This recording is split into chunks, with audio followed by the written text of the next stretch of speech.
We're in. Shall we play a game? The 1980 sci-fi hit film War Games was one of the first instances in which the virgin computer world learned of security breaches. Let's play global thermonuclear war.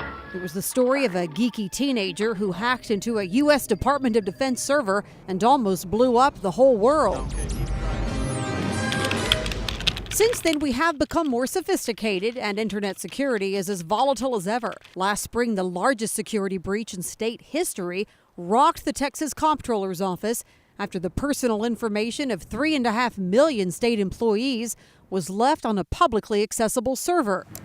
But a KITV investigation has revealed that wasn't the only time a State Department's computer security has been vulnerable. There was unauthorized access to one of our servers. Rich Parsons is the Director of Communications for the Texas Secretary of State's office, which maintains the rolls for almost 13 million registered voters in the state of Texas. If you vote, the Secretary of State's office has your personally identifiable information on its server, information which can also be used by criminals to steal your identity. KITV obtained documents from the Secretary of State's office which reveal how one of its computer servers was accidentally left vulnerable to hackers for 6 months last year.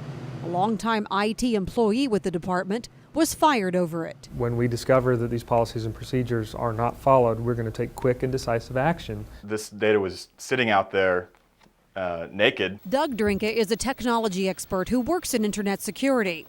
We showed him the internal documents from the Secretary of State's office. He said the type of server utilized by the office and also by the Texas Comptroller's office is by its very nature insecure.